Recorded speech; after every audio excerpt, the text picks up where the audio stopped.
Evening, good evening. Come into J Spot. We're placing your G Spot every Thursday from 6 to 7, giving you real relationship talk, real relationship drama with the best night of your life.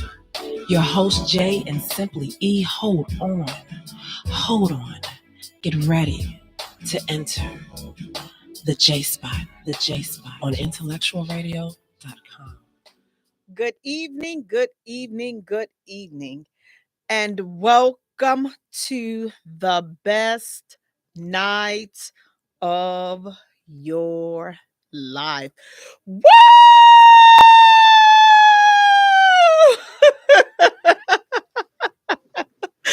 You have entered the J Spot where we are strengthening relationships and families, one conversation at a time on intellectualradio.com. We are an iHeart station. I'm your host, Jay. You all, thank you so much for allowing me to join you on your ride home while you cooking, while you helping the kids, beating them up for homework, helping them out. Thank you guys so much for tuning in. Please do me a favor, you all go to our page and like our page at the J Spot. Follow us on Twitter at J Spot. Also follow us on Instagram at the J Spot. And Jay is spelled Jaye for all three. While you're at it, go right around the corner. Boop, boop, boop. Like and follow us on YouTube, and that's at www.thejspot.com. Then go right on around the corner, Twitter. Like and follow us there, the J Spot. Again, guys, J is Jaye. Guys, thank you so much. I am so glad to be back here. Guys, listen, last week it was rough. The week before I had, went to Atlanta, went down to hang out with my family and celebrate my nephew that graduated down there. So went to, do that. Guys, listen, got down there and got bit by a god dang on spider. Bit me. And you all listen, I was man down. Now, at the time, I didn't know that I had got bit by a spider. I knew I got bit by something, so I thought that I had got bit by a mosquito. You all, when I tell you I got so sick, when I tell you that foolishness was real, I was sick, like man was down. I'm like, oh God, is this the end of the hot girl summer? Like, am I gonna really go out like this? Just down, just done. So I'm sitting up here the whole time that I'm sick. I'm having cold symptoms. So I'm like, I'm having cold and flu like symptoms, but I knew that I had got bit by what I thought was a mosquito initially. So when I was down there, listen, like my shoulder had started to swell up, and like I could feel my lymph node. Like it was just some stuff that was like, you know, this ain't right. But again, I thought that I had got bit by a mosquito because I felt myself. I felt when I got bit. Well, fast forward the whole weekend, I'm able to go ahead on out, have a good time, just getting it in, whatever. And then when I get back home and I settle down, that's when it hit me. And then just everything just started to just go downhill from there. But in the process of things going downhill, and as I started to feel better, that's when I noticed I'm like, okay, because I had got bit on my shoulder. And so I noticed, I don't know, was I just dirty the whole time that I was sick? I mean, I recall taking a shower, but maybe I didn't take as good of a shower as I thought I did the whole time that I was sick, because I did not notice the mark that was on my shoulder. And that's when I realized that I had got bit by a spider and not a mosquito, because I had the bruise and like the skin was peeling and everything, on my shoulder from me having being bit by the mosquito. But nevertheless, guys, it was just a full-fledged hot mess. And it was just, listen, it was just an entire mess. But guess what? I'm back and I got so much stuff to talk about. I have missed you all. I hope y'all miss me too. I love y'all. I love y'all. But guys, listen, we have a great show lined up for you tonight. Listen, so as I laid there being sick, you know, I said, you know what? Let me just start the show off tonight with a nasty twist. Okay. We're going to start off on a nasty tone on tonight. So if you got the kids around, we're going to talk about some things that the kids may, they're not going to know because, well, and let me take that back. They might know because some of y'all real nasty and y'all just talk about everything in front of them. But nevertheless, the way I'm going to pose it, everybody will be able to listen. But there was a question that was posted while I was down on the sick and shut in. And the question went a little bit like this. Dear Jay, is squirting real? You heard me. They want to know, is squirting real? So let's just get into the next, because I got to get this out because I was sick. So I didn't have anything but time on my hands to figure out how we were going to tackle this, is squirting real? So I want to know, what do you all think? Is squirting real? So as I saw that question, I said to myself, well, that's really not the question that should be asked. The question in my mind that I felt like should be asked was, do all women squirt? That to me, that's how I saw the question. So we can tackle it from both ways. So we're going to tackle the original question, and then we're going to tackle my version of what I thought the question should be. So, is squirting real?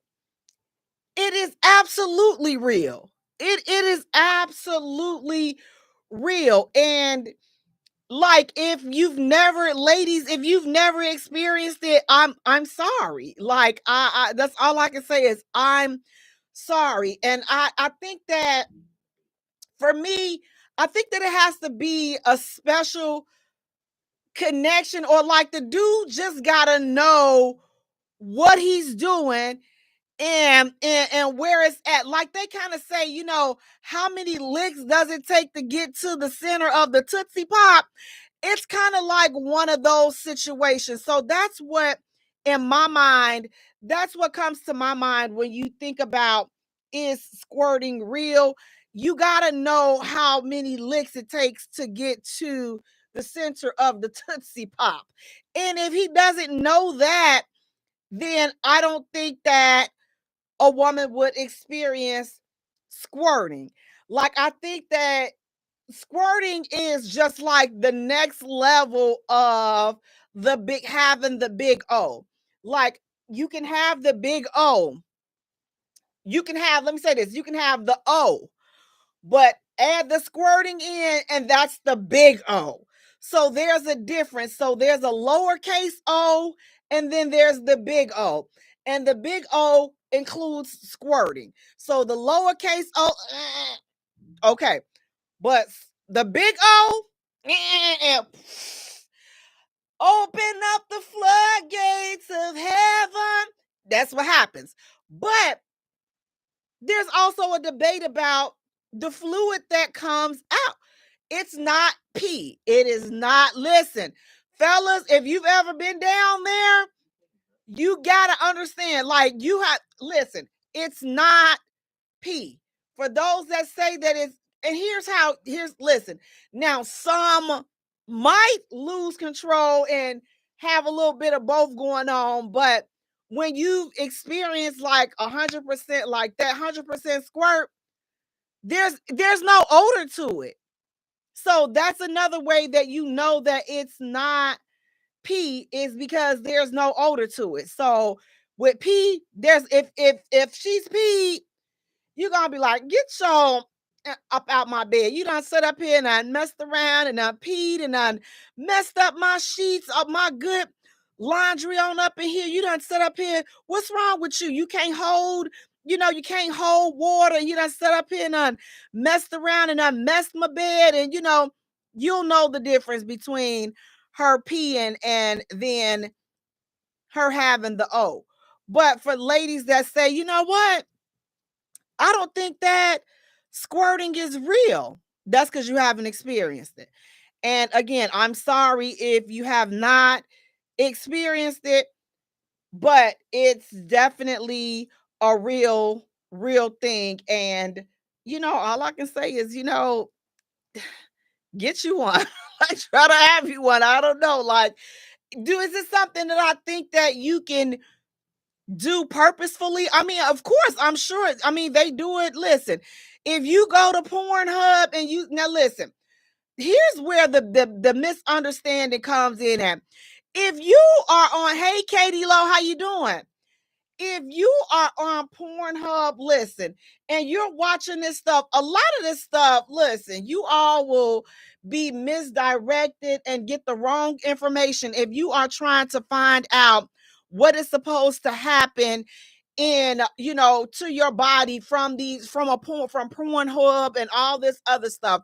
A lot of that stuff is not even real. Like, you got to understand editing and all this other stuff. So it's like you sitting up here, listen, that could be some Sprite, so you don't know what they have going on these porn scenes. So kind of don't try to mimic and mirror what you see or think that that's what's supposed to happen to you because of what you're seeing on these porn channels. Because I just don't, to me, I think that a lot of that stuff is unrealistic. However, if you've done it enough, and there are professionals, and some of them, baby, they can get it in and they can blow your mind just like that. So, like, it's possible. So I'm not saying that it's not possible that you can force it or make yourself do it. You can.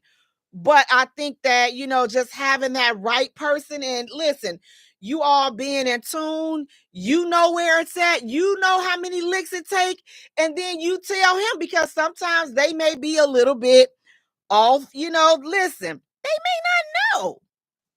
They may not know where your home center is. They may not know where the home plate is. So sometimes you may have to help the brother out a little bit. But once you all locate it and you find it, there you go. Timothy is saying it's very real. And when a man knows how he can make almost any woman achieve it, absolutely. Will is saying, what the hockey stick did I tune into? You have tuned into the nasty session of the J Spot. We're getting a little bit nasty right now to start the show off because I've been sick. Well, I've been sick and I have a lot to talk about, and I want to talk about it with you all. So that's what you have tuned into, the nasty part. So we want to get that part out. So yes, it is very, very real. But for women that, let's be real though, a lot of women are not experiencing that. And the big question is, okay, why? Well, clearly a lot of women are not experiencing it because they don't even know that it exists. So they don't even know that they should be experiencing this, because a lot of times, like, if you're not in tune with your body, if you're not in tune with your sexuality, a lot of times, you know, you get the mundane and you don't really want to talk about things like this. Like, because let's be real, like, everybody is not comfortable with talking about this. Let's talk about it. I want to talk about it. Like, let's talk about it. Let's take up, let's get the elephant out the room. Yes, squirting is very real. Some people may have a little bit, and then some people may just listen. You have to change your sheets after you are done. So, listen, everything is real. Okay, let's just acknowledge that. But again, I don't think, just from the questions, I don't think that a lot of women are experiencing that.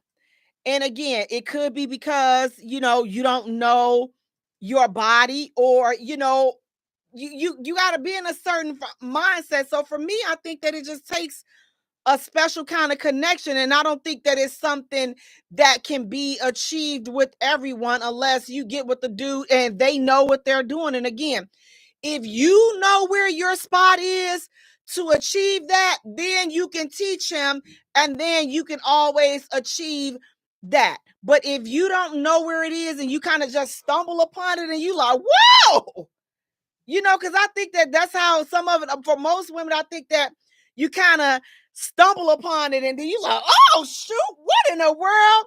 But then you stumble across it again, and I think after 2 or 3 stumbles across it, you like, oh, okay. Well, fellas, I'm gonna tell you something though. Don't necessarily make that your goal, because that's some powerful stuff. Okay, it's powerful. That's how you open up the ladies crazy. Okay, you open up her crazy, and then you get crazy too, because now you have opened. When I say truly open up the floodgates, you have opened up the floodgates. You have now officially tapped into her crazy. I think that's a crazy zone for women. So when you go there, then just, be prepared. You may encounter some crazy things.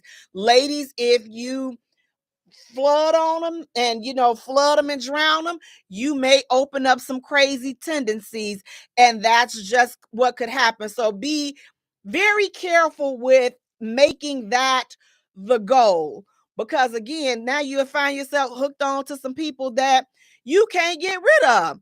Cedric is saying yes, it is, and it ain't got nothing to do with the woman's clitoris. Oh, listen, I already told him that. Listen, it's two different, parts of. Listen, for those that have never experienced it, hopefully you can get that for Christmas or Thanksgiving or something. Listen, get it for your birthday. I don't know. Get it because it's tomorrow, it's Friday. I don't know, but that's something that you may want to look into, because once you go there, you just like, what have I been doing all these years? Like, what has been going on? Like, once you experience that, you like, baby, bye. Okay. Once you look. So, yes, it is real. Has every woman experienced it? Like I say, based upon this question, I don't think that a lot of women have experienced it, but I think that it's just a part of a woman getting to know herself, getting to know her body, and being in tune with what it is that she needs and what it is that she wants and what she likes. So we got to be okay with getting in tune with that. And until women are in tune with that and in tune with what it is they like, because I think sometimes I kind of think that low key, women are still, some women, not all, but some women, they're 40, 30 plus, some of those women are kind of timid in expressing what it is that they like. And I feel like if you laying down, you need to be getting something out the deal too. I mean, because if you're not getting nothing out the deal, then what the heck am I laying down for? I'm not laying down just for you to have a good time, and then I'm sitting up here like, what the heck, what am I over here for? Like, we are not about to have a powwow session, and we're not doing that. So you can listen. My slogan all year has been, you got to count me out. You got to count me out. You got to count me out, that bull junkie. Now listen, you can't be over here being all stingy, and that's gonna be for another show. I'm gonna have to probably cover that on Pillow Talk with Jay. But I just wanted to lightly, you know, get a little nasty and just cover this nasty little topic, because it was something that, I had a lot of time to think about and, determine how I was going to present it to you all without it being inappropriate for the radio. So hopefully I've done a good job with presenting that. But yeah, it's real, and you definitely need to aim to experience it, because once you experience it once or twice, like, you're not gonna want to go back to the little O. Once you experience the big O, there's nothing that the little O can do for you. You're gonna be like, yep, you're gonna have to miss me with that. If you cannot make me drown you, I'm not interested. I am not interested. If I can't drown you, if you don't have to change your sheets, I'm not interested. And ladies, y'all got to be okay with telling these brothers that if I can't drown you, then I'm not interested.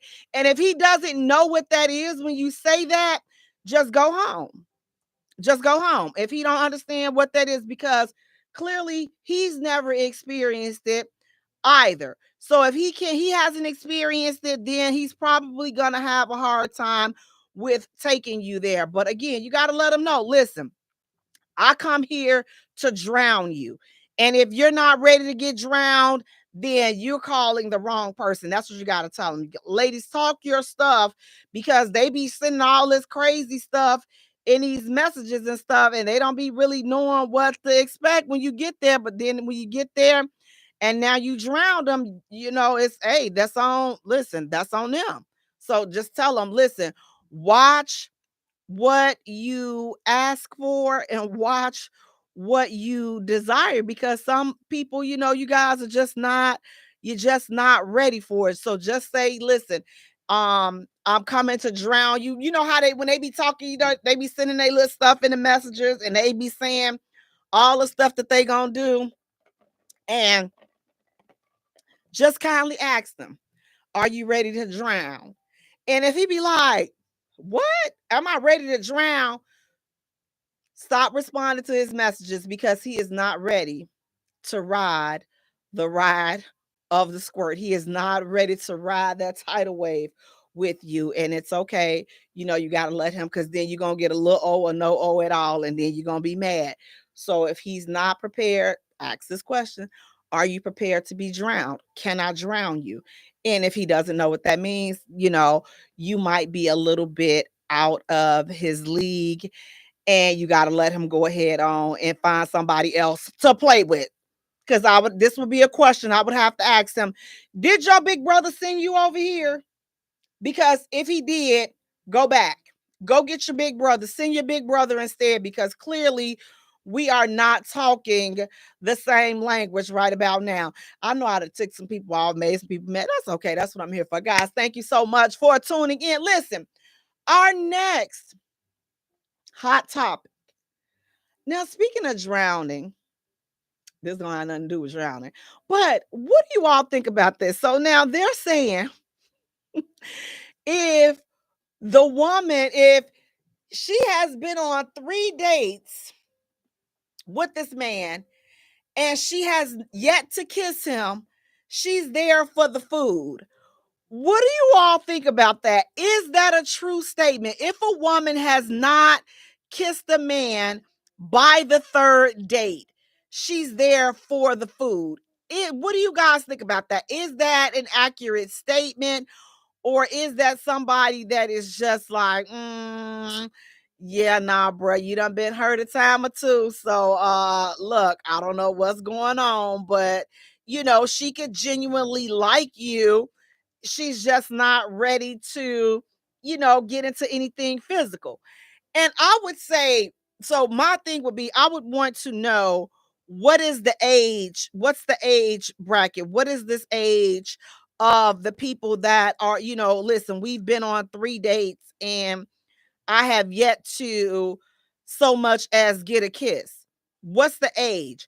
And then that's the first question I would ask. But then the next question, see, you got to see what they grill is like, because I'm gonna tell you, if your grill is messed up, I don't care if it's 1,000 dates, we're never kissing until you get that taken care of. So here's the thing, she might be trying to wait to get to know you a little better so that she can, have a nice little conversation with you about that, about your grill. That could be one. Then the next thing is, yeah, she could be, she might not be into you. She could be there for the food, or you have it like the chemistry is not there. I would say by date 3, if she goes on a 4th date, then I would say, okay, you know what? She probably there for the food, or she just likes your company, but she's not into you like that. So it doesn't necessarily mean that she's there for the food. She could just like your company, because listen, okay, I was like that. I've had several situations where I would go out with the guy, but there was no sexual chemistry. Like, I was not attracted whatsoever. And I acted as though I was not attracted. So I tried to keep it in a cool zone. Like, man, we cool. I would never press him to like take me out or whatever. It's like, you call and you want to go out, cool. If I'm not doing anything, we can go out. So I never like made it seem like, oh man, oh, I'm trying to get with you. I want to go out, take me out. This, because I could care less. Because where I want to go, guess what? I can go on my own. I don't need to be sitting up in your face. So I was not attracted to him like that, but he was cool. And I liked hanging out with him. He had a good energy, like good dude to hang around with, like awesome. We always had a great time. But it would always get awkward at the end of the night because I'm just like, okay, yeah, I'm going home. Like, I'm going home. I'm going home alone, and you gonna go home alone or make whatever pit stop or whatever you gonna do after dropping me off or after we part ways. Then, we do whatever is needed. But, I'm not. And at the time I was going through this, I was asking several people, I'm like, okay, so am I wrong for hanging out with him, knowing that I'm not sexually attracted to him and knowing like, okay, this will never go wherever you might be thinking in your mind. It ain't going, like, it's not going to happen. So, hey, how you doing? Sparkle, how you doing? And Brian is saying convenient for her. Let's see. Timothy is saying she's definitely there for the food. The one I dated kissed me on all 3 dates, but she wouldn't go any further. She said she was afraid that if we did it, I might not come back. I might not come back. So it was a wrap for me. Like I said, I can understand that, but no, I'm not gonna jump on the bandwagon because say it was just for the food. Because like I said, so for this guy, so we saw each other, I talked to him like for months. And I said, you know what? Okay, I gotta stop because at a certain point I realized that I was being selfish because I'm like, man, I'm cool with him and I like hanging out with him again. I like his energy. I just liked hanging out with him. But like, I'm gonna tell you, like, why he couldn't get a kiss from me, because like I felt like his teeth, I felt like he had like little seaweed, like something was going on at that bottom level of his teeth. It wasn't, 1,000% noticeable, but like I'm kind of, y'all know I'm kind of off. So I noticed it. And I'm just like, oh my God, like I don't know what that is, but that mouth is never touching me. No way, no shape, no form, no fashion.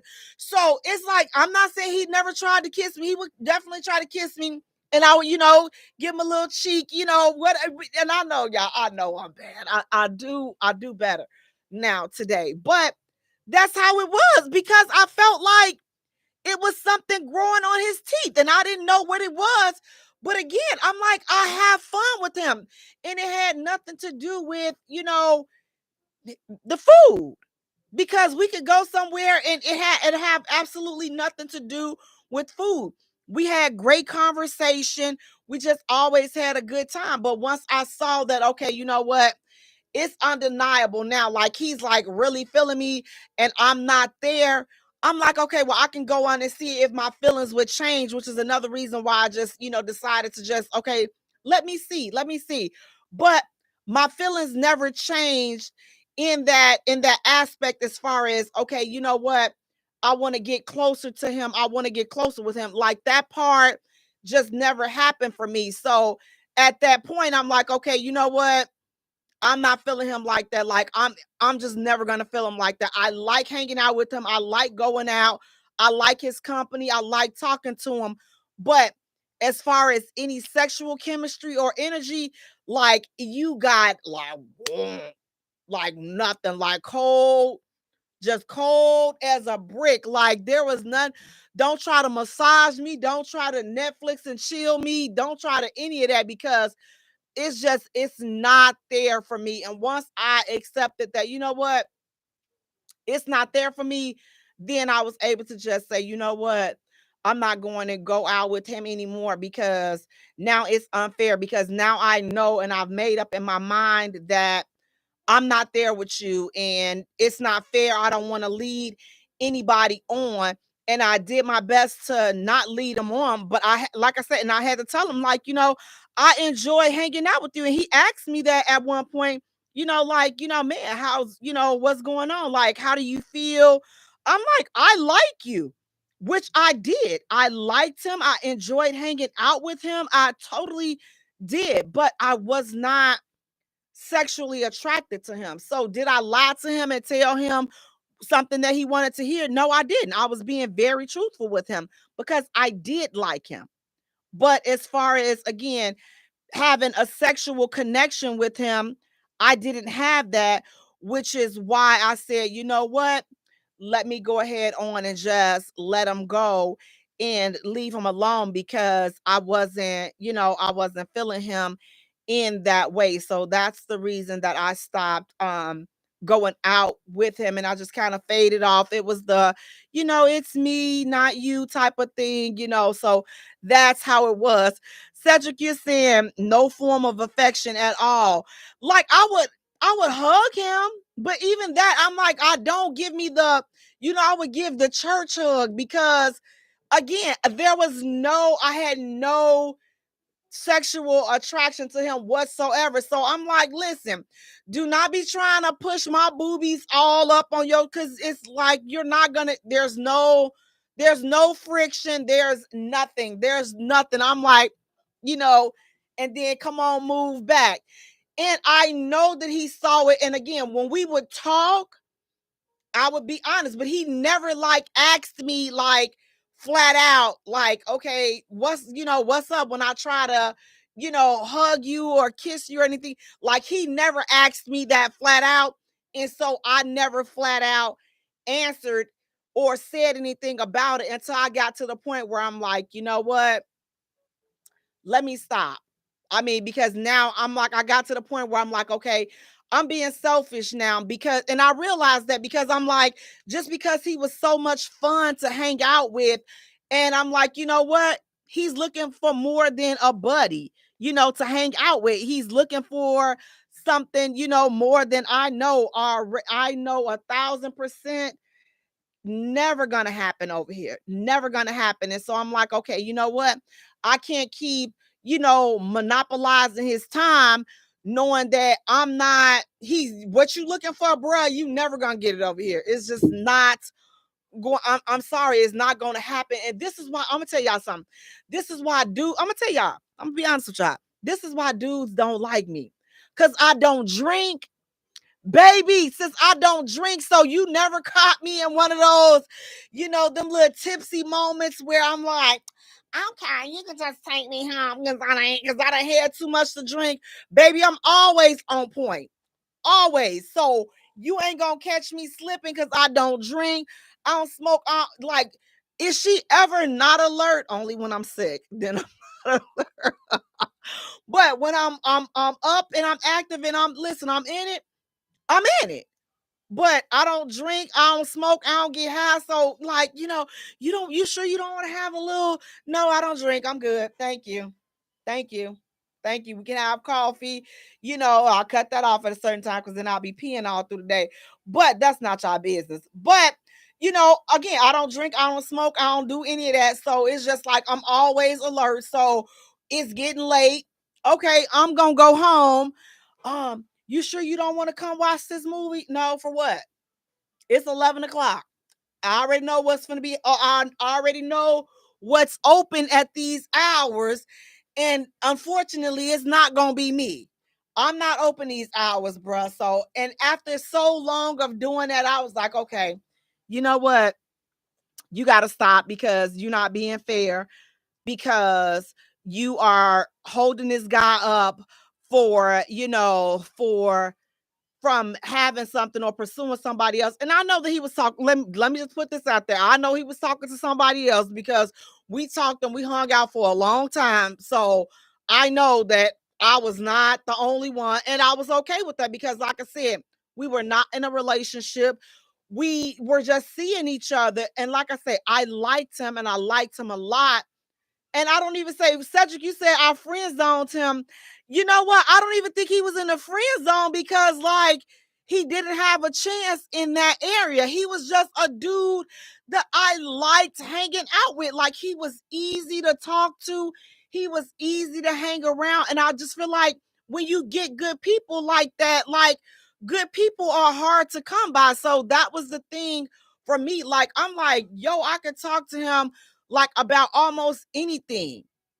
And that's where I was like, okay, man, he was a good dude. And I'm like, okay, I don't want to be that chick that's playing these mind games with you. And I know I don't believe that he ever thought that anything was about money, because after hanging out so long, I mean, it became, okay, I reciprocated because we done been hanging out for so long. So it's not always like, okay, every time we go out, it's me, I never did anything for his birthday or anything like that. So I don't think that he ever thought that way, that it was about money or something like that. I hope that he didn't think it was like anything like that. But as I said, when I realized that, you know what, he's probably wanting a little bit more, or he is wanting a little bit more, and I already know 100%, 10 toes down, it's just not going to happen with me because I'm not there.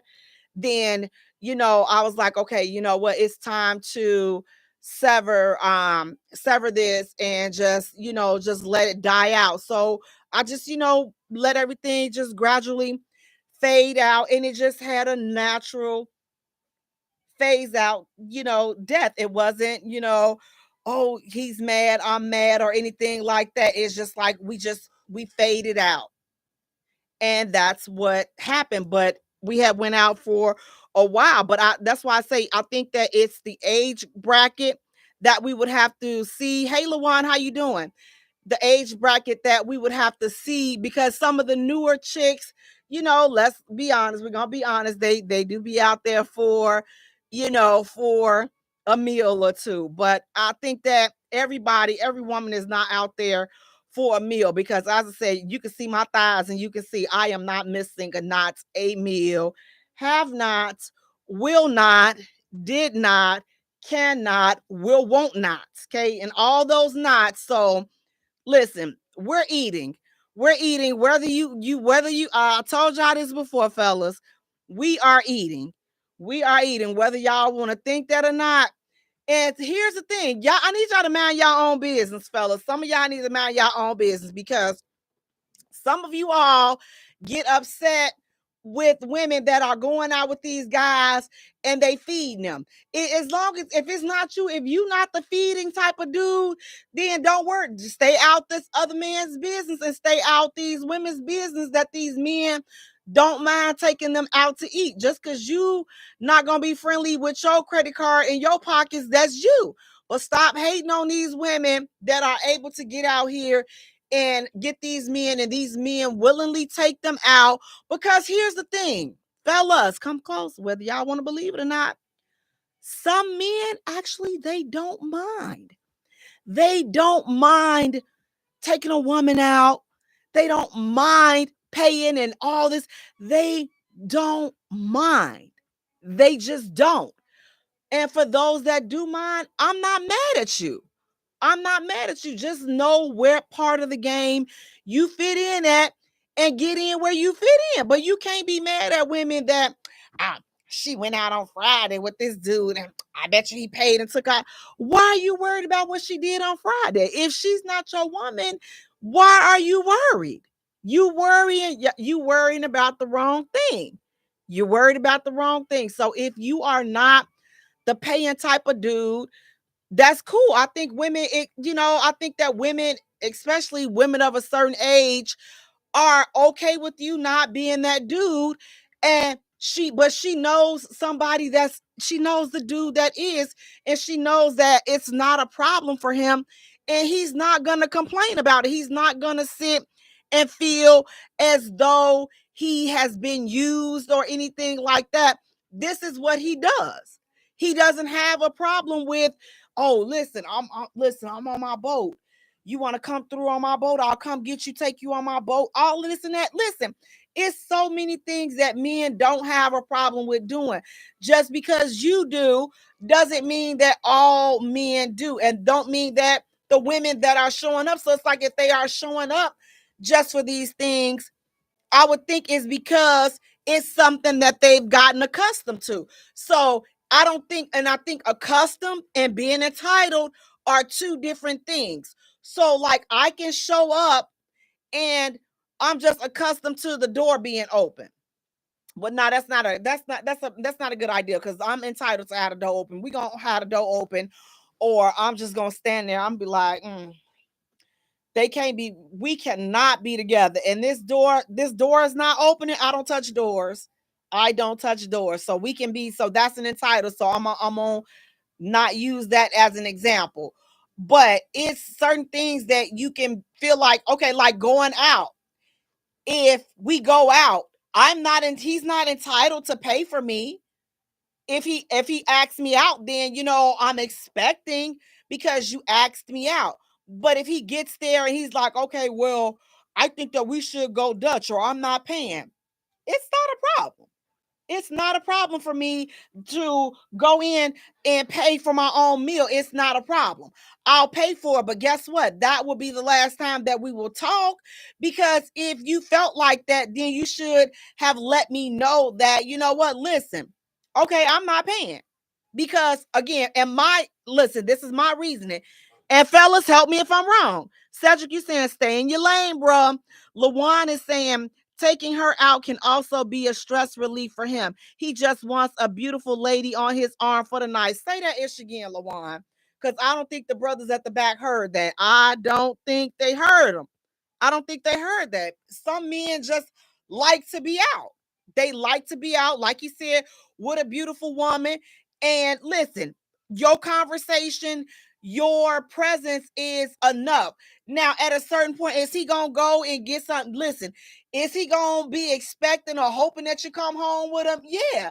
Guess what? If you don't, he knows somebody that will. That's the whole thing. And this is what people got to understand. Like, if you don't do it, somebody will. And that goes for men and women. What you won't do, the next person will.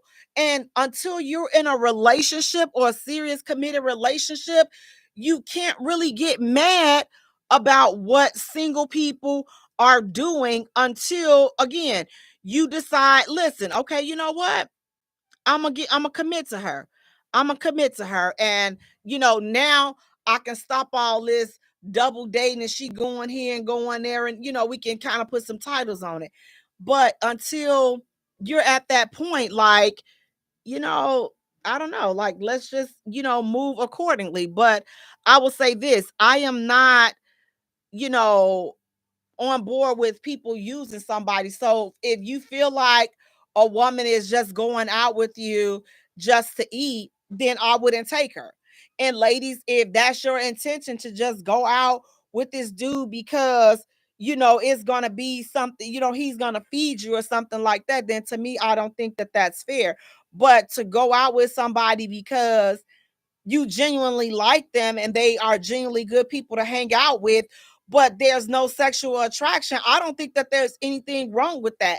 However, when that sexual attraction that they have, if that turns into something more, like, they're starting to care for you and they want to be with you and they're trying to look into build something with you, and you're still not there on any level, then that's the point where it's like, okay, you know what? You got to exit stage left, because they are feeling something for you and you are not there. And once you realize that, you know what, man, I ain't, I already know he ain't getting nothing. I can already tell you that he ain't getting nothing over here. But then once you determine, I feel like once you determine that and you like 100, you finna stand 10 toes down in that ish, you gotta let that go. Y'all just gotta let it go. We cannot be out here going around for free meals and all this other stuff. And again, fellas, if you feel like, because she hasn't kissed you by the third date, I'll just say, before you chop it up to her, thinking that she's with you and using you for the food, just make sure you ain't got like no gingivitis type of stuff that she think that's going on. Just check your grill and check, check between me and thee, because I think that sometimes it could be some of that be going on and you may not be aware of it. So check that part out first. That's the first part. But then, just have a conversation and, just ask. Don't assume, just ask. Like, okay, about a third date, it's a big deal for you because, again, at some point, once you're now in a relationship, so some women and some people like, listen, I want to save that type of affection for when we in a relationship. If we're just dating or seeing each other, you said the third date. So you didn't say that you guys were in a relationship. So if you're not in a relationship, she may not be into the habit of kissing everybody because you ain't in a relationship. Well, the moment you get in relationship, she bring that freak mama out and now she done blew your mind. So you just gotta, before making those general assumptions, I would say have a conversation. Guys, listen, we're gonna take a short musical break. And when we return, we have more hot topics to get into. Stay tuned. You don't want to miss it. You're listening to the J Spot, where we are strengthening relationships and families, one conversation at a time. I know it doesn't take a lot to please me. I like my woman loyal who stays right by my side. Oh, yeah. She my body, I'm a glide, and always down to ride. Oh, yeah. Let's not get it twisted. She gotta be a freak too. A woman in the street, gotta grow up in a bedroom. Ain't no limitation, we do it grown folks do. Know how to climb on top and then she ride it like a rodeo. Oh yeah, that's what I'm looking for. Oh yeah, now that's my type for sure. She's saucy in bikinis, plus she bad and bougie. She gotta compliment my style, that's how I do it. I'm a cherry lover. It's gotta be something about her that I like. I'm a cherry lover. I need to feel something special when I stare in her eyes. I'm a cherry lover. I'm very picky when it comes to my life. But when I choose her, I'm a spoiler for life. Said it's not easy to choose and now I can't stand the jealous side. Cause I don't do the drama. Oh no, I'm a choose. I'd rather make love to relieve that energy. Oh yeah, she gotta know exactly what love means. And when I show affection, she receives. I'm a guilty lover. Cause yeah, I got a lot to give, but I'm too grown to play the game. I don't even entertain. Please don't get it twisted. Take it to the bone. When she move her body, it just gotta turn me on. She just like a coke, like an hourglass. Bigger than a snicker. Gotta watch her when she has. Oh yeah, that's what I'm looking for. Oh yeah, now that's my type of shot. She's saucy in bikinis, plus she bad and bougie. Compliment my style, that's how I do it. I'm a cherry lover. It's gotta be something about her that I like. I'm a cherry lover. I need to feel something special when I stare in her eyes. I'm a cherry lover. I'm very picky when it comes to my life. But when I choose her, I'm a spoiler for life. Said it's not easy to choose in love. Are you the one that I've been searching for? The type of girl I visioned in my dreams, babe. Are you the one that makes me happy? So happy, yeah. The one that makes my life feel so complete. Can you satisfy my sexual desires, baby? Baby, can you? And can you be the one that's always in my fantasy? Baby, can you? Oh yeah, that's what I'm looking for. Oh yeah, now that's my type. She's saucy in bikinis, plus she bad and bougie. Gotta compliment my style, that's how I do it. I'm a cherry lover. It's gotta be something about her that I like. I'm a cherry lover. I need to feel something special when I stare in her eyes. I'm a cherry lover. I'm very picky when it comes to my life. But when I choose her, I'm a spoiler for life. Said it's not easy to choose in love. For you. You right. The 2000 piece. Welcome back to the J Spot, where we are strengthening relationships and families one conversation at a time. Guys, I want to thank you all so much for tuning in. Please do me a favor, go to our page and like our page at the J Spot. Follow us on Twitter at J Spot. Also follow us on Instagram at the J Spot, and Jay is spelled Jaye for all three. While you're at it, go right around the corner. Boop, boop, boop. Like and subscribe to our YouTube channel. That's the jspot.com. Also, go to TikTok and like and follow us there. That's the J Spot, guys. J is Jaye. And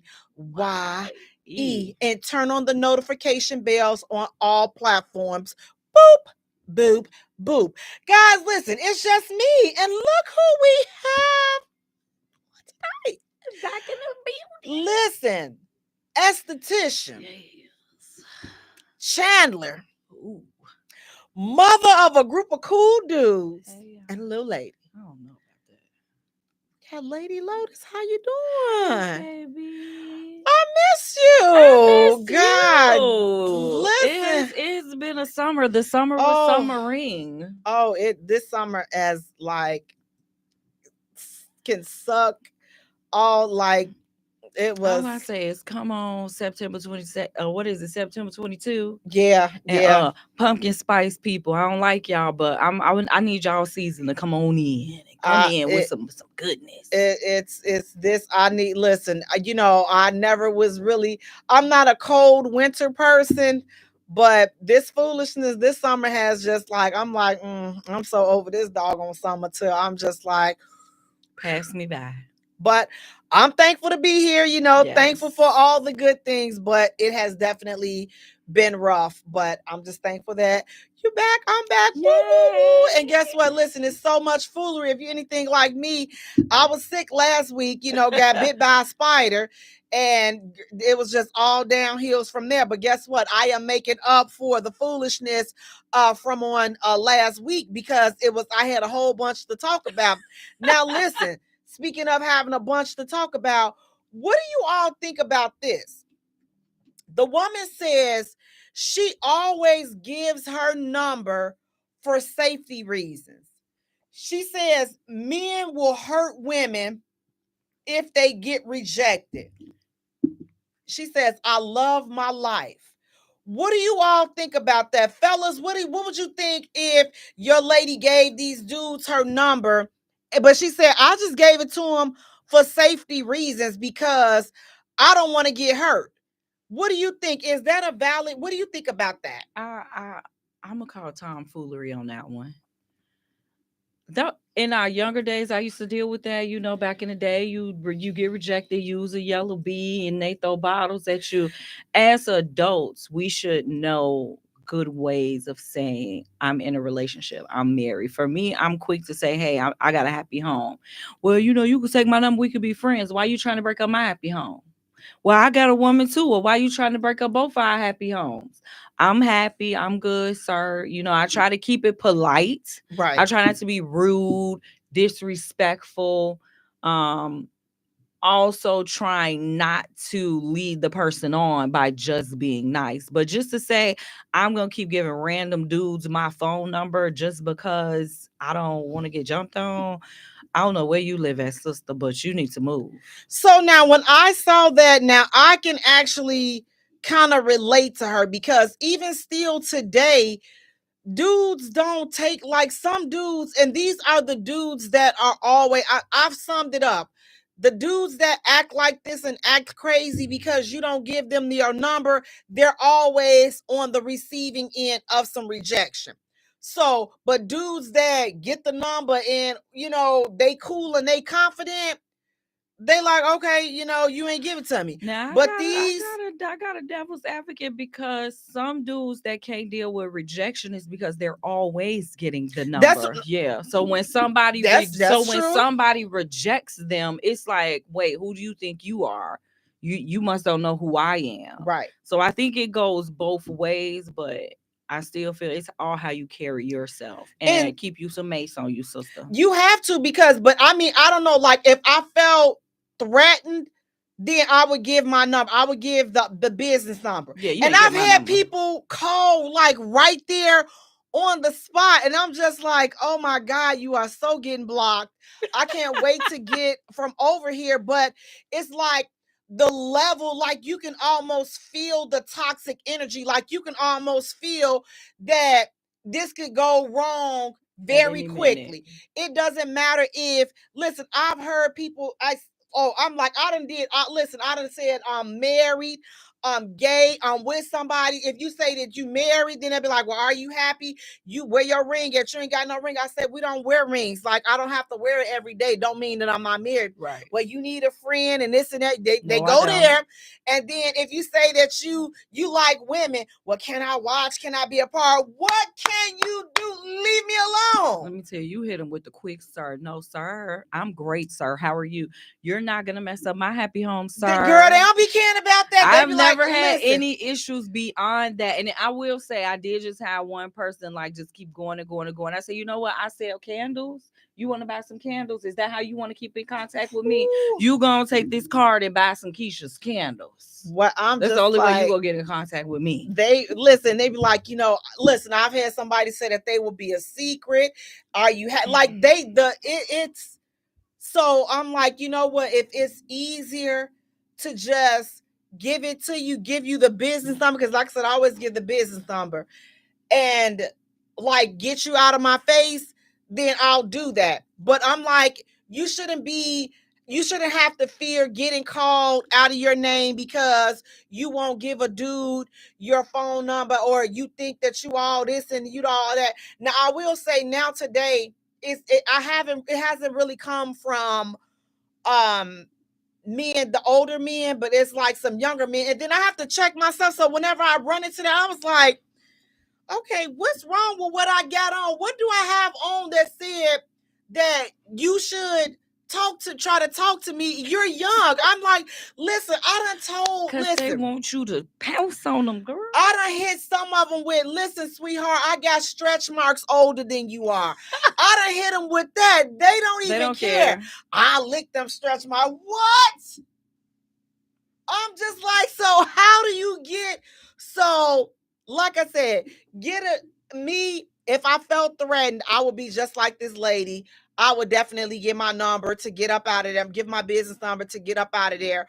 But when rejecting them, it's like, even if you are playing it cool, it's just like some of these people are just like, some of them, it don't even be because you rejecting them. It's just like Lady Lotus was saying, it's the how dare you, like, be who you think you are. Like, okay, listen, you ain't think all you better that than me. And I'm just like, well, if you wasn't all that, why are you trying to talk to me good? So if I'm not all that, then now we both agree I'm not all that. So now you can keep it moving, I can keep it moving, and everything is well with life. But you definitely have to be mindful. So ladies, if you feel like that's the best way to do it, then do that to keep yourself safe. Because again, some people are just, man, they just off, and some people are just looking for a reason to do something crazy. So I'm not saying, I'm saying use your better judgment in each situations, but the thing is to be safe and to make sure you're not, being overly aggressive with these dudes, because again, that's a surefire way. Attitude, who you? I don't want to talk to you. Get away from me. That is a surefire way to tick off a crazy person. You can't do nothing for me. And all now, see, listen, look at your shoes. Right? Do girls still say that? These because we was good, but we was good. Them shoes, them ran over shoes. Wait, do you remember? The night when we were at? It was just the one time that I had ever been to. Oh my God, what was the name of that club in? Oh God, I think it was Melrose Park. It was off of Lake Street and Melrose. Oh, that was the 18 and up club. I forgot what, but remember that night we were. Who know that club? Tell us the name of it. It was, oh my God, but we had came from there, and the guys tried to run us over in the parking lot because we wouldn't talk.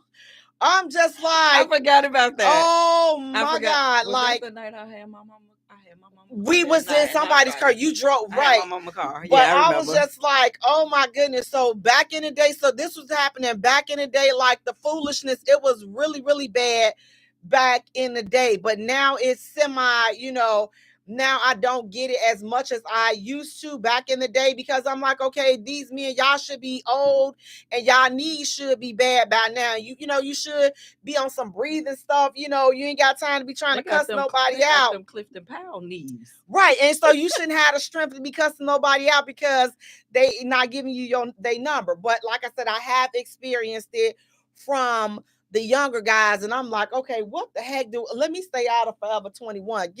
Stay wearing these no business clothes, these Charlotte Rouge pants. That's what it was. The Charlotte Rouge pants got the little boys looking at my rouge and thinking, you looking at my rouge, and now that's what I listen. I go home and I be like, what? Because I be feeling like it's me. I said, what did I do wrong? What am I wearing? What was I doing? Where was I at to cause me to be able to have to interact with this type of guy and let me not do that anymore? So, so I kind of. So now you got to stay out of Forever 21. Yeah, because them little shirts and stuff, listen, you put these hooters up in them little shirts and they just come spilling out. And, they be forgetting. I'm like, do you know that these are childbirthing tits you looking at?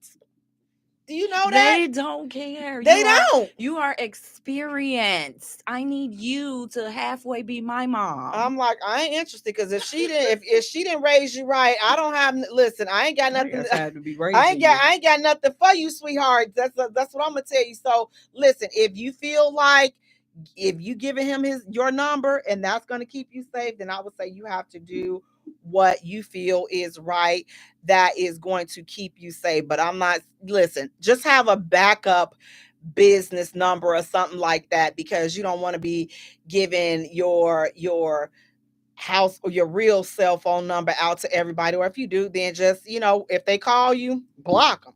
Get you one of them Google Plus numbers. Get a Google number. Oh, it's absolutely. Free. It's free. It's free. It bless your spirit. You can have it. It'll ring right there to your phone.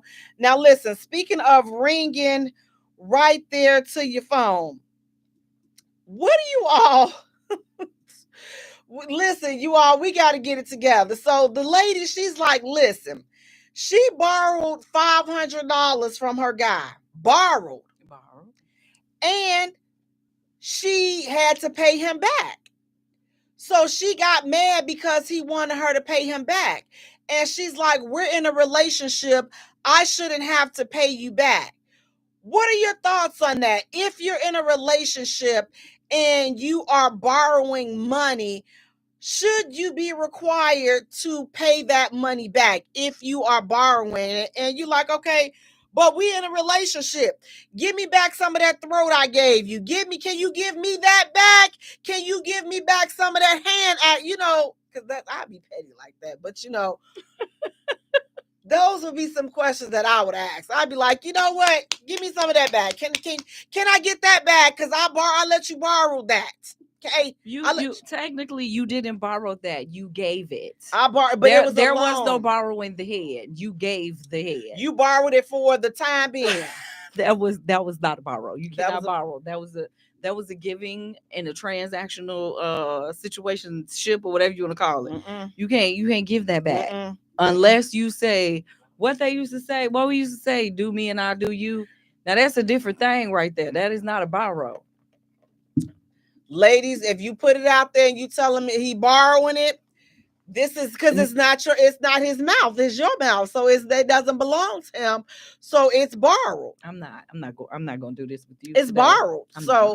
Y'all can argue. Y'all want to argue? It's borrowed. You are borrowing her services. So you want that money back. How do you borrow? You cannot borrow service. Because it's her throat.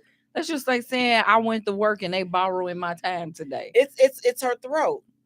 And she allowed that, but she can't get that session back, right? But it was her. See, it's on her body, so and she put it over there for a little bit. So that is not a borrow. It's borrowed. But what you say you what about that $500? I say money back. Be careful of the words that come up out of your mouth. Coles. I don't care who you with. If the words borrowed came out of your mouth, you pay it back. Now, if you said, baby, I need $500, can I get $500? That's different. But you said borrowed. And 9 times out of 10, she said borrowed because he probably didn't have the $500 to give her. So if I say, let me borrow it, baby, I'm going to give it back. He going to go on in the little savings account and the little stash, and he go get the little 500 for you out his emergency funds because you said you wanted to borrow it. Now, because you think you slobbing on the knob and you dropped it real hot a couple of extra days this week, you ain't getting me his $500 back. Give it back. If I say, let me borrow it, I'm giving it back. I don't care if it's my mama, my sons. I don't care who it is. If we use the words borrow, I want it back, and I'm gonna give it back. And that is so true. So it's just like, that's one thing. I play about a lot of things, but listen, I don't play about my cash. Run me my money. So if you don't intend on, my thing is this: if you don't intend on paying it back, or you don't think that you obligated to pay that back, then have that conversation before you accept the money. So yeah, I'm asking you to borrow it, but I don't have any intentions on paying you back. See, don't wait until you get the money and now it's time for you to pay back. Now you want to have that conversation. You need to have that conversation before you sit up there and you accept that money. You got to have that conversation. Yeah. So you can't be sitting truthfully up there and stop saying borrowed. Ask, can you have it? People can you use get borrow like hello. The word borrow has no type of integrity or anything to it anymore. Just go use let me get 500. If they say no, move on to the next person that's gonna give it to you. This is true. No, listen, know ye your dude's financial limits, not his financial constraints. If you know that this brother don't have $500 just laying around all willy-nilly, but he giving it to you because you need it and he love you, get that man his money back. Right. Because you asked to borrow it. So don't say borrow if you don't have any intentions on borrowing it. How you doing, Reginald? Cedric is saying you lactate certified, LMA. Oh my goodness. Oh. You have a good evening as well, Lawan. Listen, again, I'm like this. If you ask for it, if you want to borrow it, then borrow it. Don't sit. Listen, the same humbleness that you came to this man with and you asked him humbly, then that's the same energy that you need to have when it's time to pay him back. And unless he tells you that you don't have to pay him back, do not catch your attitude when you told him you was going to pay him back at tax time, and tax time come and you getting ready to go to Miami and you finna get the BBL and all this and that. Hold fast. Before you do all of that, where's my money? Give me my and money. then she be like, what money? I'm like, excuse me, what you mean, what money? The bad thing is, I bet you won't get not near another dollar out of him. I bet you he don't trust nothing you have to say now because your integrity is out the door. And it's like, you ain't got to worry about breaking up with me because I'm going to break up with you because you ain't gave me my money back. Now I can't trust you. Gonna break up with me over $500? I'll break up with you over $5. Don't play with me. I'm like, listen, I work too hard for my $5. You talking about $500. We ain't even going to get. It's a lot I could do. It's not a lot, but it's a lot I could do with that $5. Listen, it used to go a long way at the Dollar Tree, but they don't some way no more. That $5 on at that store now, Five Below. You got to go in there. It go a long way. It still go a long, girl. It'll go a long way in Five Below because that Dollar Tree, they on some bull. But I'm gonna tell you, I don't care how much it is. If you ask me to borrow it, and then I expect to borrow it. And so what I do when I borrow money and I give it to him in cash, this is what I start. I start smelling my bills. Just smell them. I'm gonna tell you why. So now when it's time to pay me back my $5 and I have to ask you for it, and now you got an attitude because I'm asking you for my $5, I'm gonna give you your little funky $5. Hold on. When I gave it to you, was it funky? Was that $5 funky? Because I didn't smell a funky $5 when I gave it to you. So can I get the same $5?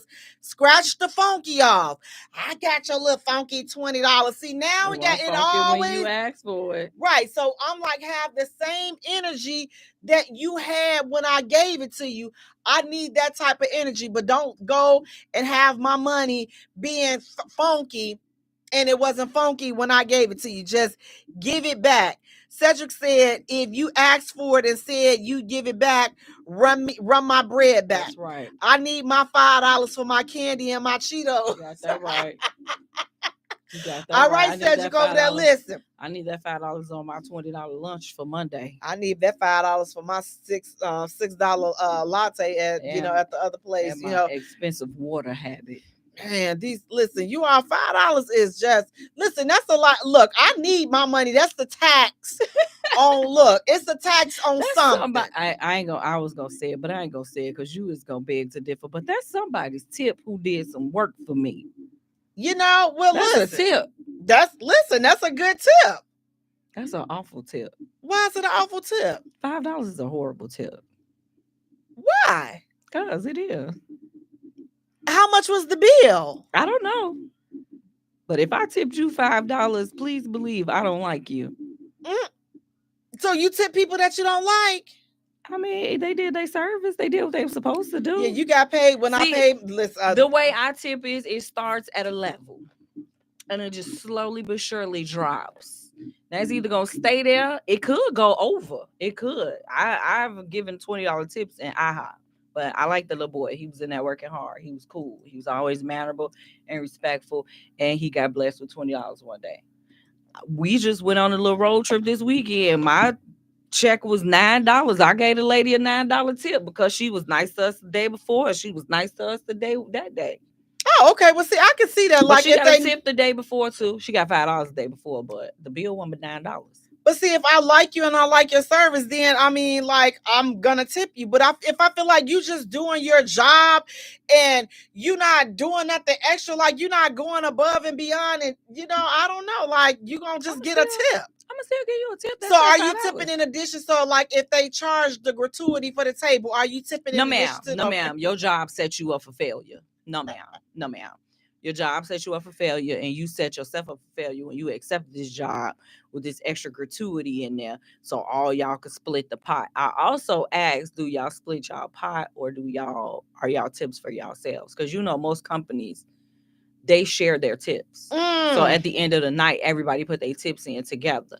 So that's why sometimes I like to have a little bit of cash. Go ahead and slide that little cash over. Right. So they because I thought so they don't have to tear.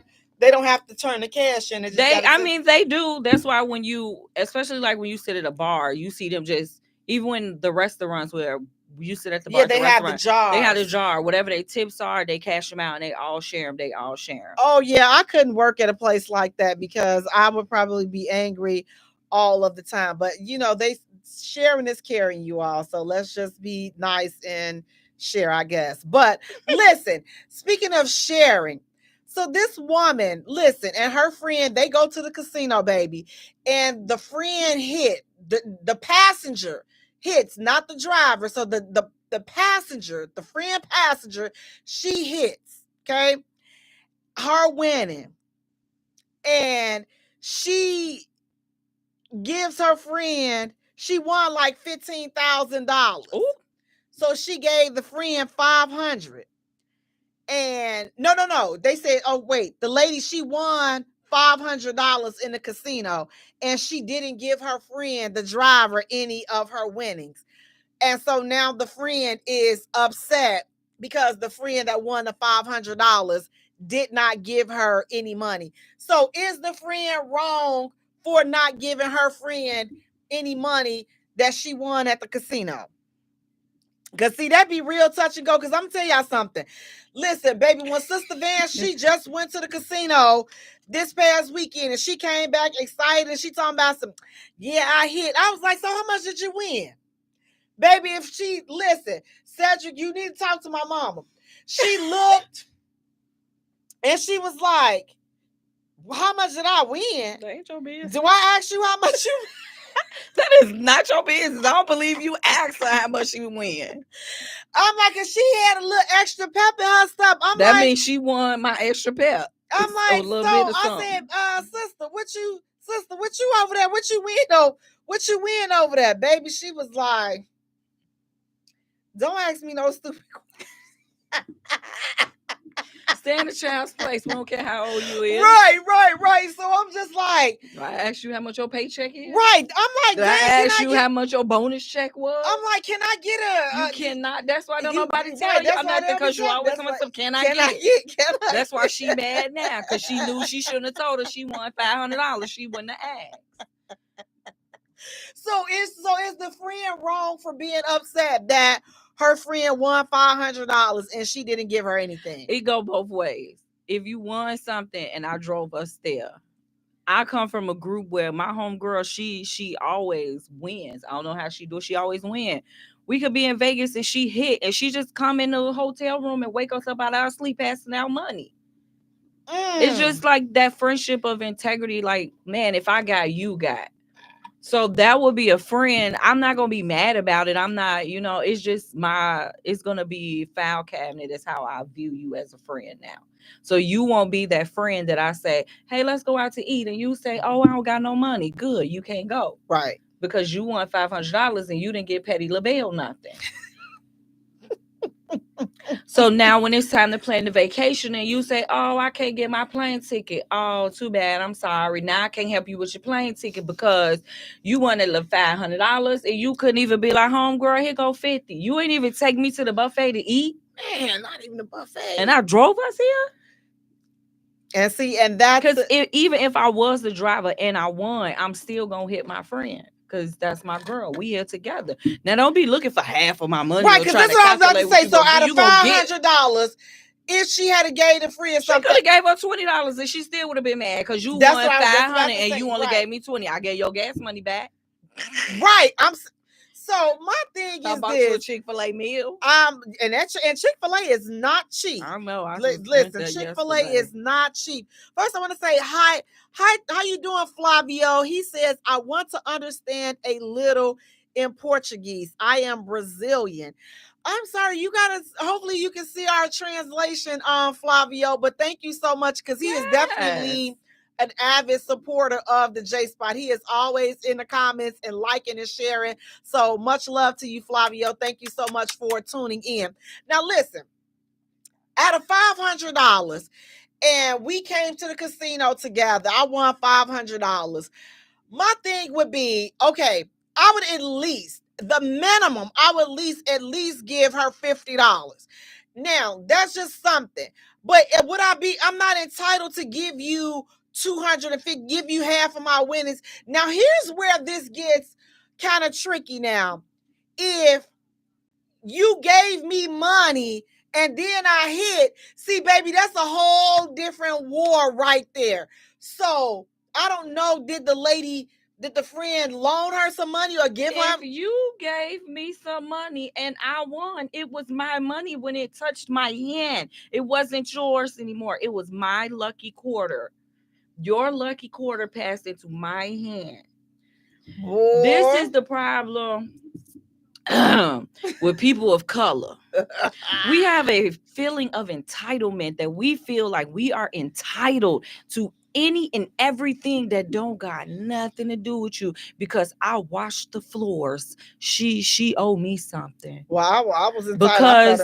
Because I let her get in front of me in the line. She owed me something. Because I gave him my cuckoo. He owed me something. Because I bought her something. Because if you gave it to him for free, baby, it was free. If you didn't make the loan, if you didn't, he put it on the layaway.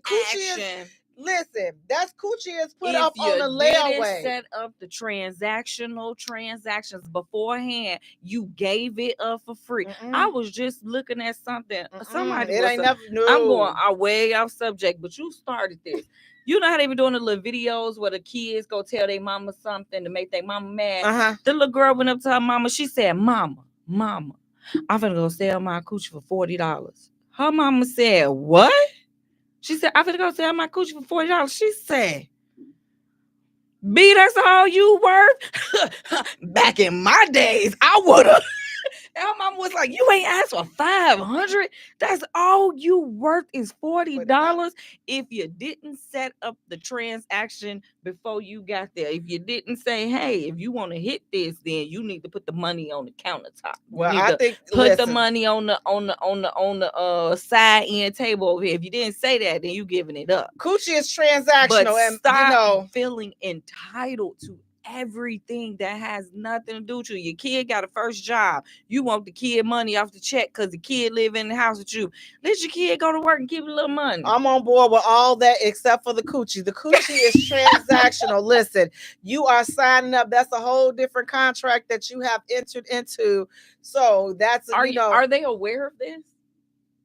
It's a cool. Listen, you know how that fine print on the contracts are. You see, like when you going out, all the you see all the big stuff, but the most important stuff that you need to know in the contract is always the fine print.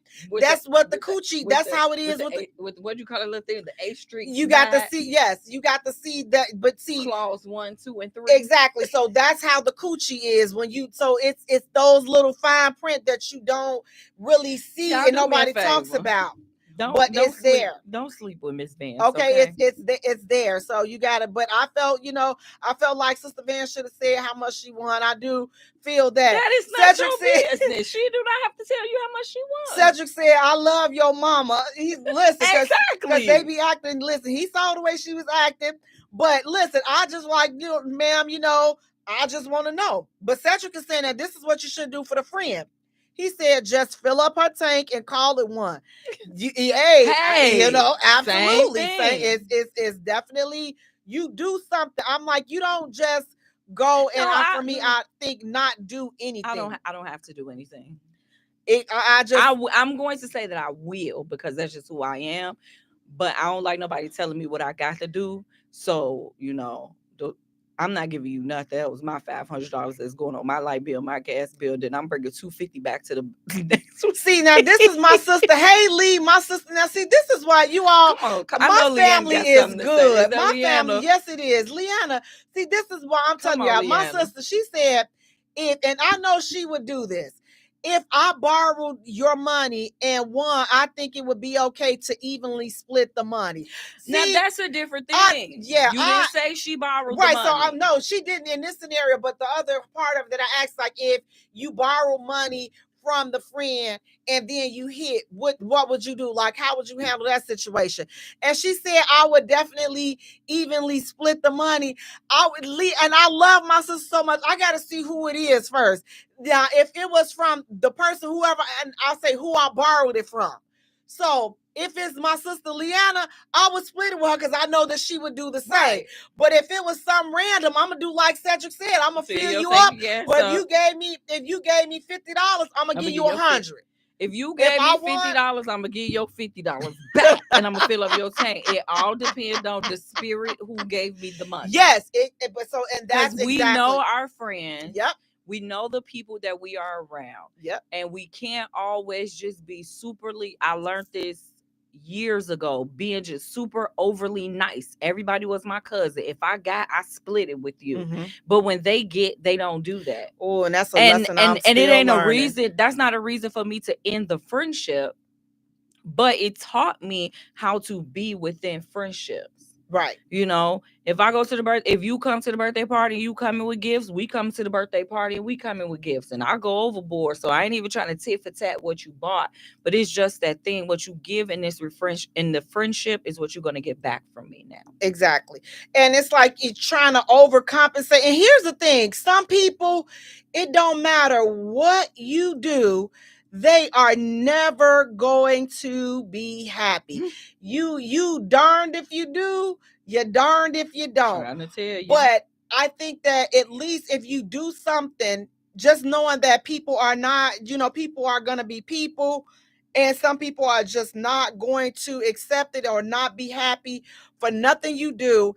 And you know what? Sometimes you got to just be okay with that and just keep it moving, because that's just how some people are. So you got to just be okay with that and say, you know what?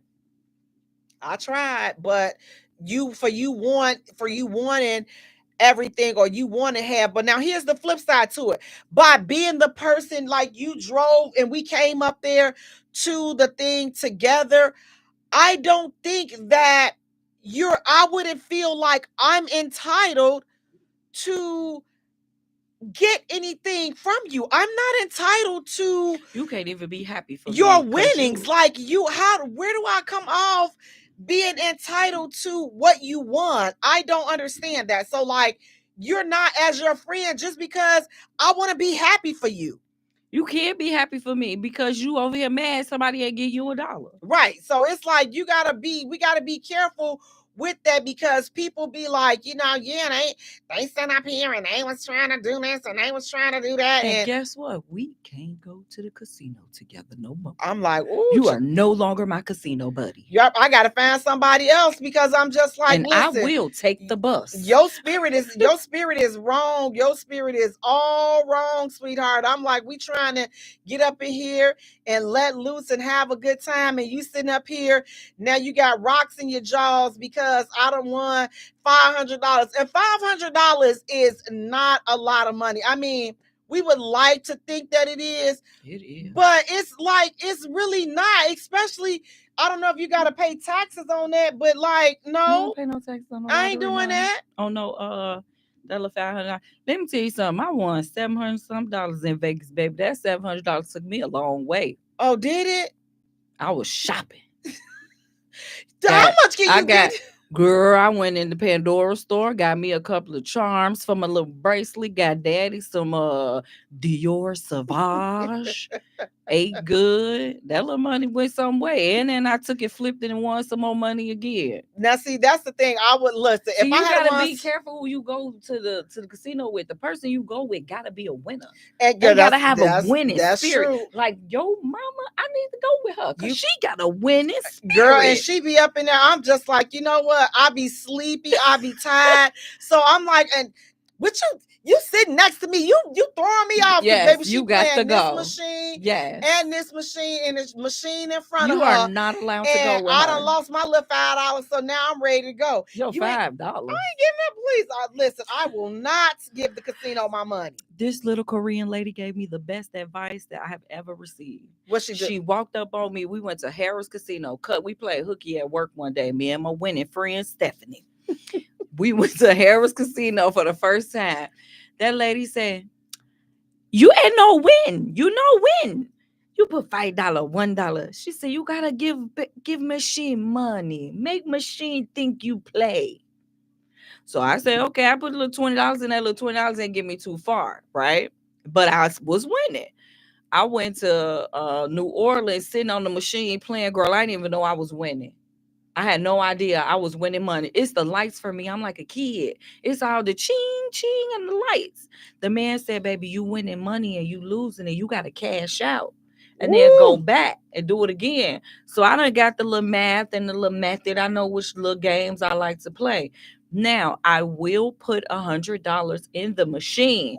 Ooh, listen child. to me, Jay. Listen to me. I just fainted. Listen, I'm not going to play the $100. I just want the machine to think I'm going to have to play this $100. So you can play the little $5 and take your $100 back. But you got a better chance of winning just a little bit of something. Oh, I gotta giving it the little $5. Just giving it the little $100. That's how I put the $100 in the machine. I was running off at my mouth talking, and I was just hitting the button. And she said, "Sis, you know you playing $5." I said, "Girl, it's my birthday. I'm a win. I could lose $100. It's okay." Girl, that $100 turned into $6. Wow. When it cashed out, came back with the $100 again, and I won like 2-3 something off of there. Cashed out, and I just kept playing with the $100 that I said I'm willing to lose. So the times that I've been to the casino, my budget had always been $20.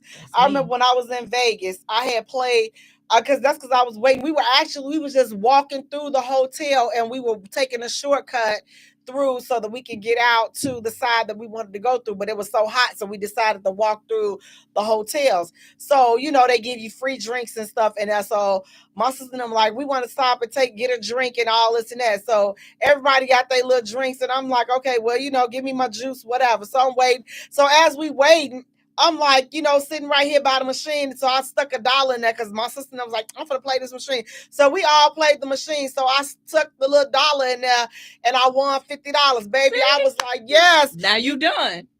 Yes, I am. I hurried up and drunk that juice. I said, let us get up out of here. This is the money that I needed for the buffet. That's what you do. You win a little bit, you take it back and you go. You don't keep on sitting there trying to roll. Give it, and you giving it back now to you him. done gave it all back to him. I'm like, no. But listen, speaking of giving it back to him, and then we're going to get into our topic real quick. But I want to talk about this. So this man, he was engaged and they were getting ready to get married. So the night before their wedding, they're talking about, somehow they got to talking about their past. And so the fiance, he expressed to his wife to be that he confessed that he had been with men. He had slept with some men before in his past when he was in college. And he didn't understand why his fiance said, oh, you did what? So she was very upset and she called off the wedding. And so now he's like, so what you calling off the wedding for? How you getting mad about something that I did in my past? That was my past. We all have a past. So was she wrong for calling off the wedding because he had confessed to her that he had been with men in his past? Was the fiance, was the wife to be, was she wrong for calling off her wedding because her husband to be confessed to her that he had had sexual experiences with men when he was in college? And he didn't see what that had to do with him present day. What do you think about that, Lady Lotus? I'm out. Plain and simple. I'm out. I'm out. Not, I don't even know how to say it. I'm out because visually, I won't be able to get that vision out my head. Visually, I'm going to see it. I'm going to want to ask questions. I'm going to want to know more because I'm nosy and I'm curious. How you do that? What made you feel like, what was it about him that made? And then all of that's gonna start playing in my head. I ain't good enough for him. What if he want to do it again? I'm not gonna play these games. So no. I'm just like, that's a door right there. And I like, when he's like, oh, well, that's my past and this and that. But here's what we have to understand. There's some things in your past that are, could be deal breakers for somebody. And I just feel like, to me, I feel like that was unfair. You should have told her that in the beginning, exactly, before you guys even fell in love, because now you knew that it was something that could be frowned upon or something that she would not be comfortable with, which is why you did not disclose it in the beginning. So I think that was very unfair of him to do that. And you can't be mad if that's the reason, she's like, okay, this is more than what I expected. Like, I can't swallow that pill. I never imagined that, because oh, well, you bashing me. You can do whatever you want. It just won't be to me, with me, or on me. You can do whatever you want, but that's a no for me. And so when people would try to use everybody got a pass, everybody got a pass, so that's his past. Yeah, it is. It truly is. But again, if your past, I feel like your past can hinder me, it's a no for me. And it's a no. Like, you reserve the right to say, you know what, this is not going to work for me, because I don't get down like that. And I don't want to take a chance on that coming back. That's something that I'm not comfortable with. Right. And that's it. That's all. I don't owe you any other explanations. It's not something that I'm comfortable with. And that can be the same for a man that says, okay, listen, we all have a past. She got a sexual past and this and that. And he finds out like, dad, she used to be a porn star, or she done been with over 100 dudes. How would he find that? Trains on her. if he feels like, you know what, this is too much. Like, I know that we all have a history, but it's just certain things that I feel like it's too much for me and I won't be able to personally deal with it. It's a no for me. Would he be wrong for that? Absolutely not. Is she wrong for saying, you know what? No, you're gonna have to miss me with this one, bro. You're gonna have to miss me with this big dog because I ain't gonna be able to do this. How you gonna be getting? Because I did. Because I That's did. how I Now feel. take that over there and go back on, call Tyrone. Go And call. it's sad because a person will say, get over it or Right. put it down to the side.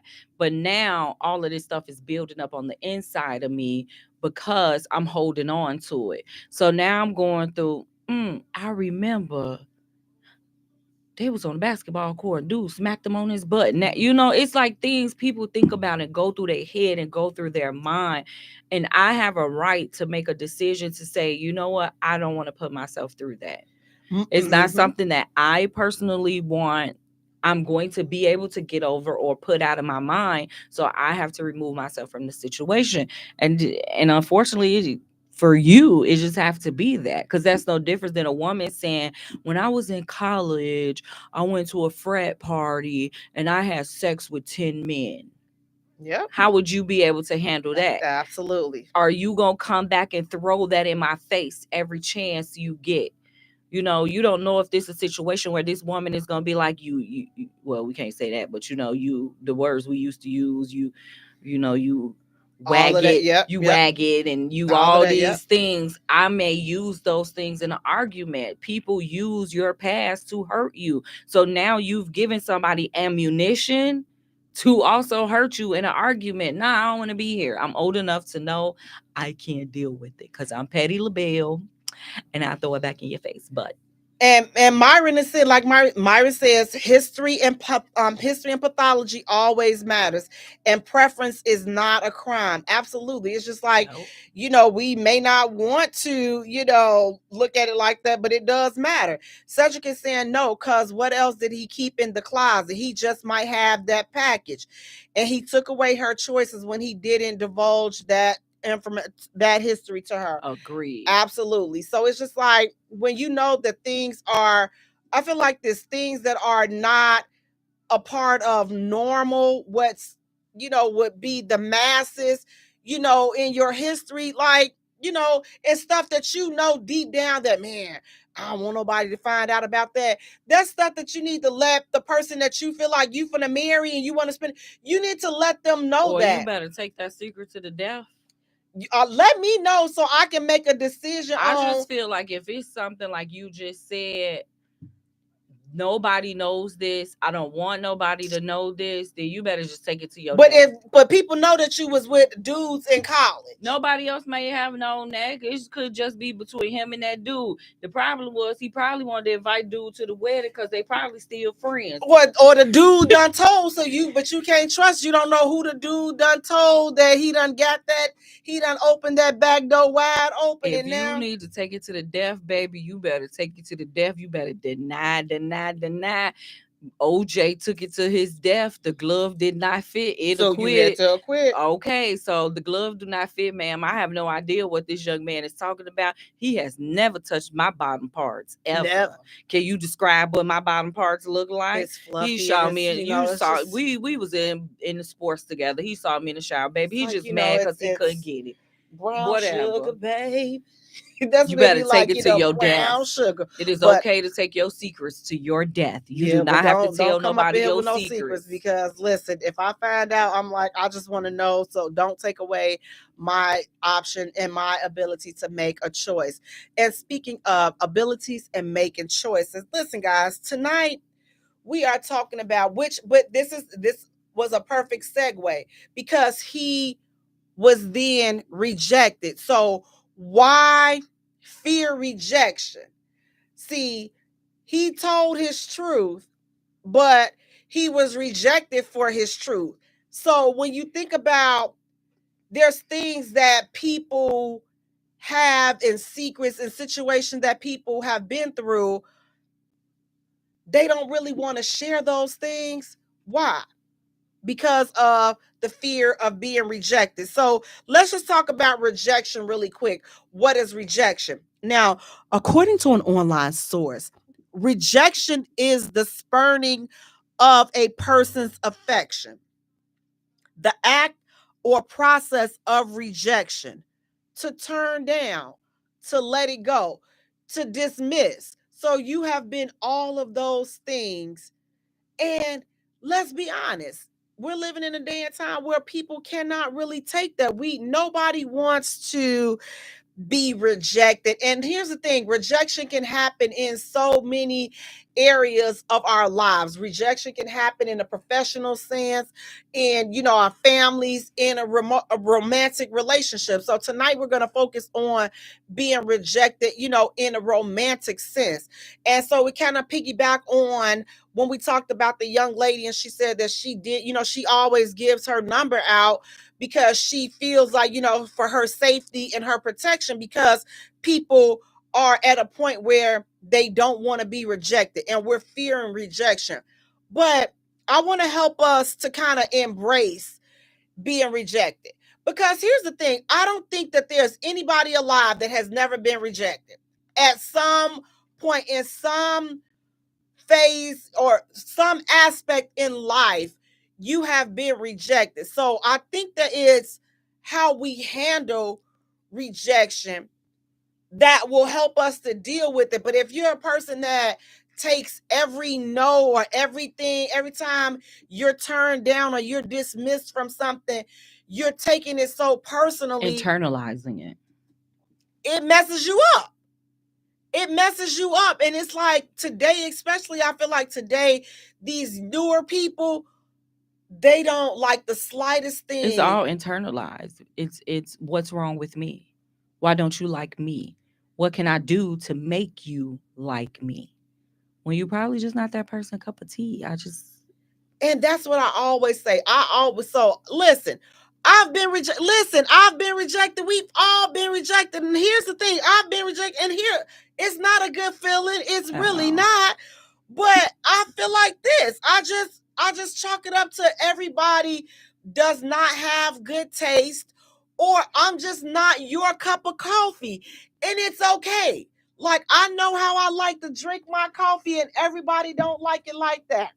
But it's not going to change me from drinking mine like that. So I equate myself to how I like my coffee. It's not for everybody. My rejection could be saving your life. This is true. This is true. This is true.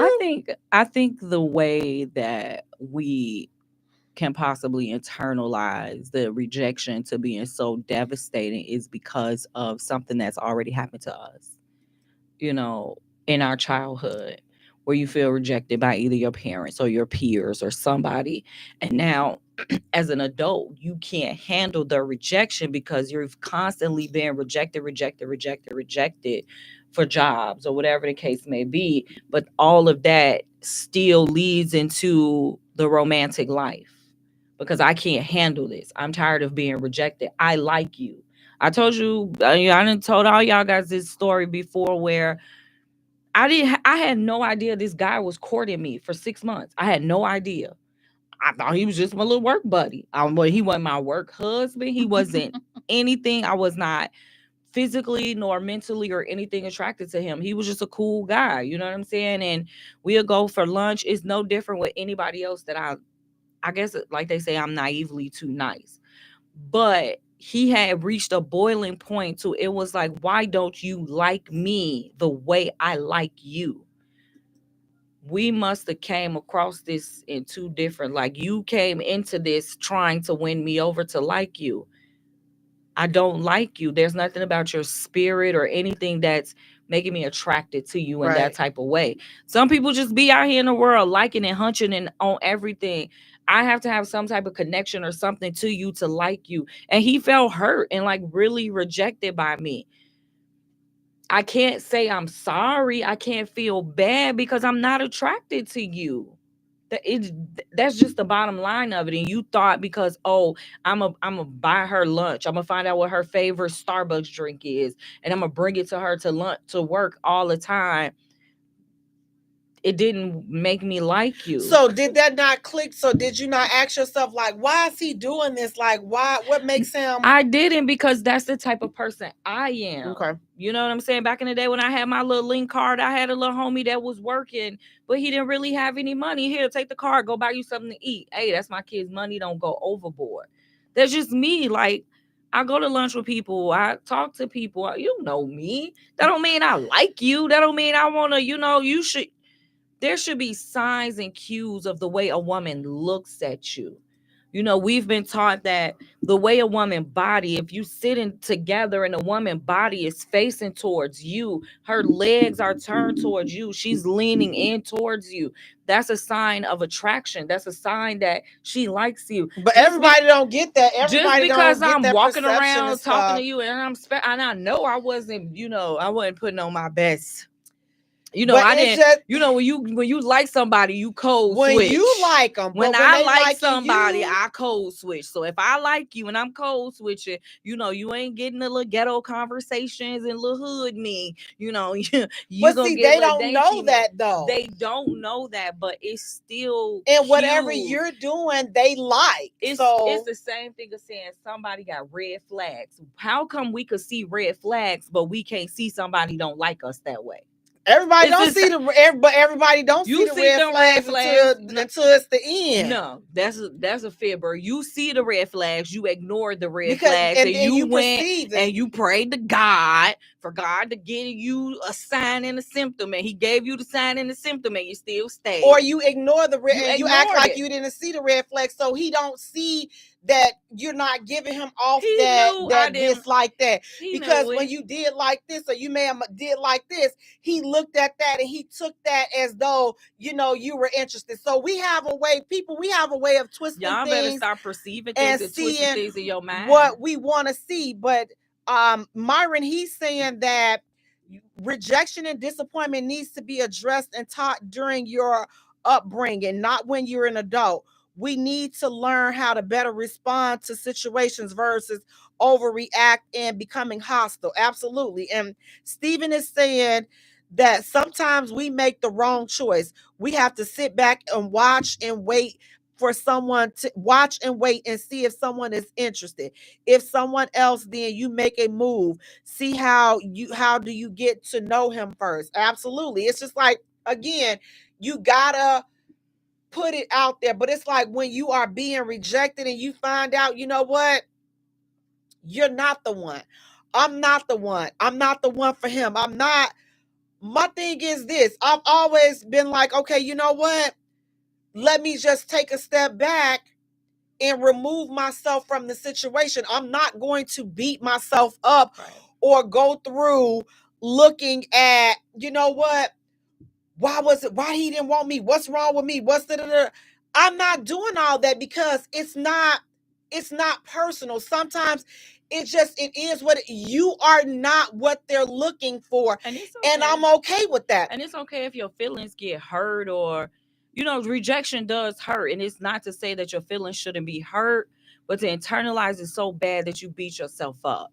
What's wrong with me? Let me go get my butt done. Let me go get my eyebrows done, to put the snuffleupagus eyelashes on, and maybe he'll like me. No, he's still not going to like you because he don't like you. Now, what about this? So Myron says, ladies, if you don't like or are not attracted to someone, then you should never accept anything from them. And I don't know, like, if you don't like them, in what sense? Like, you may not like them. Like I talked about earlier in the show, I was talking to a guy. I wasn't sexually attracted to him, and I knew that, like, we would not go there. But I liked him as a person. Like, I liked to hang out with him. He had good energy. He had good energy. Had a good vibe. Like, I mean, just we had good conversation. But as far as ever something sexual or relationship going on, I was not there. But if he would call and be like, you want to go out? Let's go. Sure. Because I liked you. I liked you as a person, but I don't like you as you finna be my man. Right. So do that means that I cannot go out with you because I don't want you as my man? But I'm like, you good people. Like, I genuinely like you are that dude.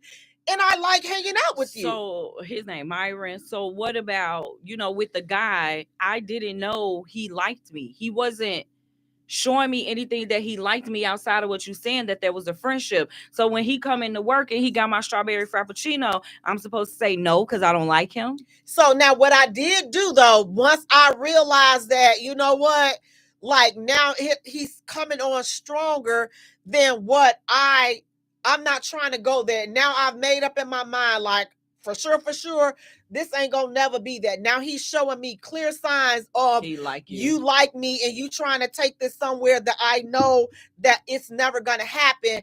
Now I gotta let this go, because I'm like, now I'm being selfish, because clearly you are showing. Now it's no longer, oh, do he like me like that? Like, you know for sure, right, what you want versus what he wants are two different things. And so now it's like, okay, you know what? I like him as a friend, and I like him as a person, and I like to keep hanging out with him. But at this point, it's not fair.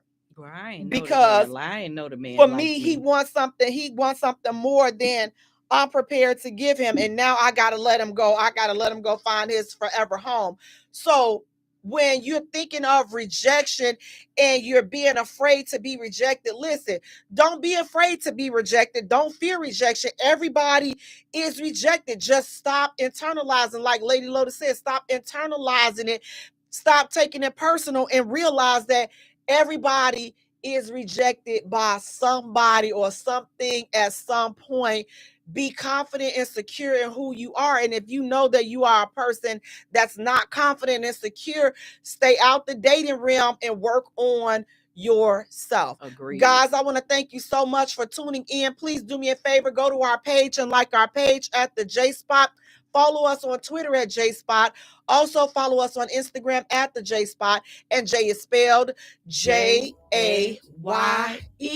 for all three. While you're at it, go to YouTube, like and follow us there. That's the jspot.com. Go to TikTok, the J Spot, Jaye. Turn on the notification bells for all platforms. Until next time, you all, take